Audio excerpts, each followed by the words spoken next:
while discussing about cardiac physiology, I have explained about a principle known as Frank-Starling principle. Let us see the relevance of Frank-Starling principle with congestive heart failure.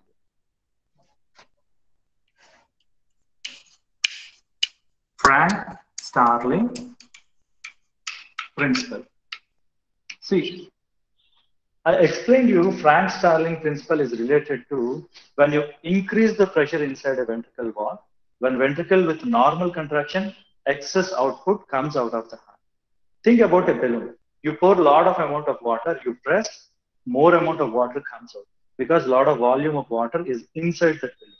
Similarly, inside the heart, when congestion is more, with normal contraction, cardiac output is increased.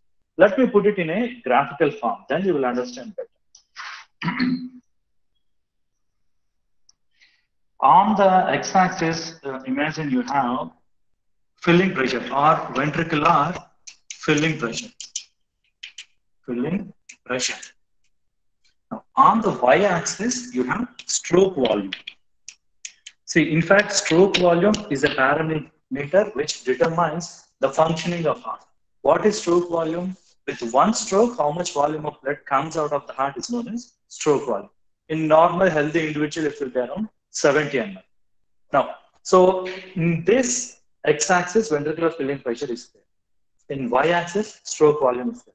In healthy individual, the curve will be like this.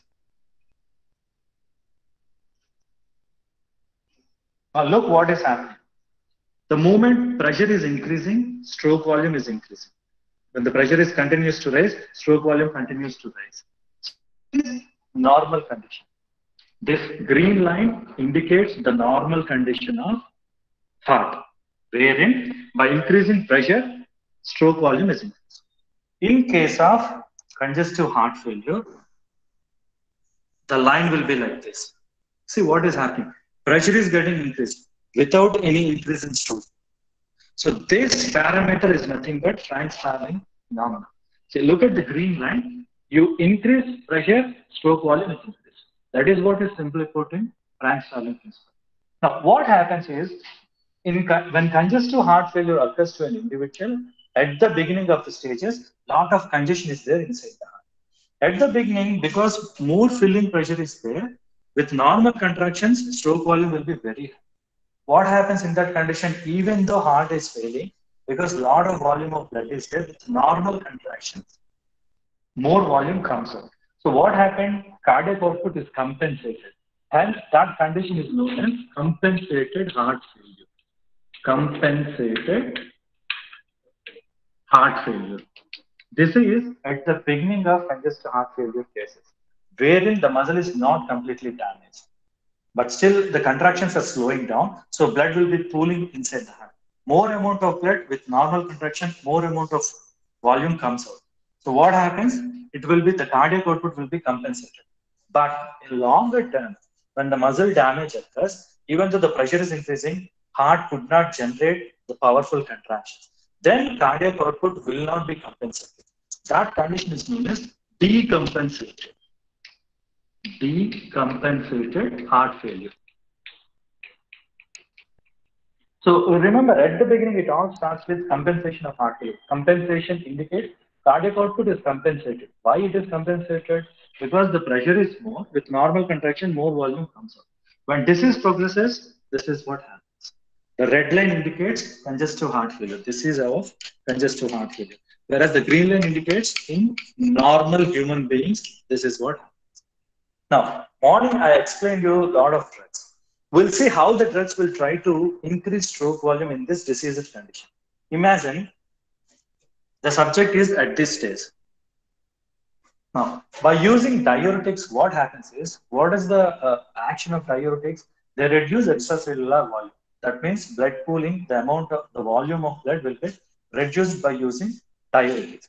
When someone uses diuretics, what happens is, this curve moves here. That means by using diuretics, look what has happened. Instead of here, it has come down to here. What has happened? The pressure got reduced. Look at the graph, only the pressure is getting reduced. Why pressure is getting reduced? Because the fluid volume is going out through the urine. When fluid volume is going out, what happens to filling pressure? It goes down. So by using diuretic at this junction, if someone uses a diuretic, the pressure comes down. No increase in stroke volume. It is only reduction of pressure. So it comes like this. Now, if at this junction, if someone uses inotropes, if someone uses inotropes, this is our diuretic one. Now, if someone uses inotrope, what is the function of inotrope? It increases contraction, but no effect on pressure, but contraction is increased. So that increases stroke volume. It takes the graph to this point. Now, if someone uses a vasodilator, the point moves here and it comes like this. Now look at the three things. By using diuretics, you are reducing volume, so the pressure is reduced. By using inotropic agent, stroke volume is increased. By using vasodilator, it has got this parameter. Vasodilators, in this case, ACE inhibitors. ACE inhibitors, angiotensin receptor blockers, are kind of vasodilators. They move the graph to here. So this is what happens with using this drug. So these three classes are important classes. They are known as IVDs: inotropes, vasodilators, and diuretics. Usually, to treat this condition, the combination of drugs are used. When you use combination of drugs, the point comes here. This is wherein you're using the combination of inotrope, vasodilator, and diuretic. So to get this combination of drugs are used. So this is what is there. So I have explained about Frank-Starling phenomena, which tells you that by increasing ventricular pressure, stroke volume is increased. In normal hearts, the green line is the normal heart. In case of congestive heart failure, the curve will be like this, the red line. By using various agents, the points can be moved to increase stroke volume. At the beginning, when Frank-Starling principle is working properly, even though the congestion is there inside the heart with normal contraction, cardiac output is restored. Because it is compensated, this is known as compensated heart.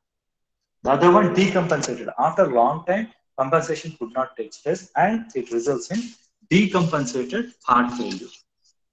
Now, after this, there are various stages of congestive heart failure. Heart failure is there. Stage A, the first stage. See, the first stage means someone do not show any structural changes in the heart. They don't have any signs and symptoms. Heart is fine, but they are at high risk. When this risk factor occurs, when someone has got long-term hypertension or atherosclerosis or diabetes mellitus and obesity, all of them are precipitating factors for congestive heart failure. That's why lifestyle is important. Like doing exercise, taking care of food we take, everything plays a major role. If someone is obese, if someone has got diabetes mellitus, someone has got hypertension, someone has got atherosclerosis, they'll be considered as stage A. They are about to get congestive heart failure. Now, the next one is stage B. In stage B, structural change of the heart occurs. Structural change is there. That means slowly the heart is undergoing ischemic damage and myocardial infarction is taking place. But at this stage, no signs and symptoms will be there. No signs and symptoms. So the subject don't show any kind of problems. When cardiac output is reduced, weakness, lethargy, muscle weakness will be there. Those things will not be there. But inside structural changes are going on. That is considered as stage B. The third one, in stage C, you have structural changes there. And the subject also shows, yes, there are signs and symptoms. That means left ventricular failure or right ventricular failure started to happen. And that results either in peripheral edema or in pulmonary edema. This is in stage C.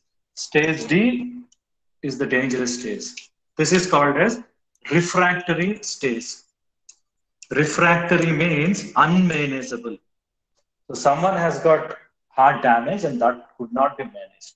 And stage D, people need to be hospitalized. Even at the rest, they show signs and symptoms. These are all the 4 stages. One time in GFAT, there is a question about stage B. What happens in stage B? That is the reason why I'm explaining. So there are briefly 4 stages are there. Stage A, they're about to get this problem.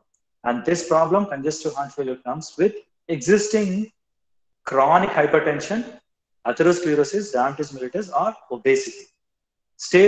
In this stage, there are no structural changes, no signs and symptoms.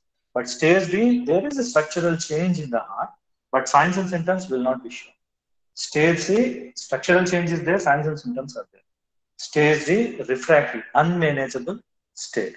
So this is what is about stages. After that, let us see about drug treatment.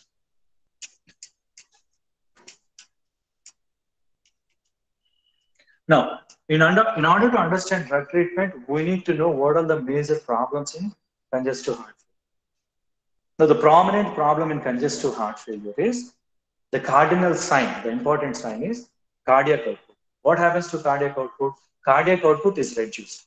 So, drug treatment should be aimed to increase cardiac output. So, the first class of drugs will be to increase cardiac output.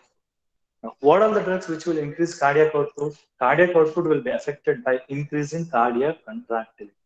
The agents which will increase cardiac contractility are known as inotropic drugs. What is the job?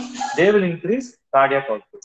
Now, how to get this? The agents which will increase cardiac output are cardiac glycosides. Cardiac glycosides. Cardiac glycosides like digitalis. Digitalis glycosides, digoxin is very popular in this time. Not only that, you have beta agonists are there. Beta agonists, beta receptors are present on heart, which will increase cardiac contractility.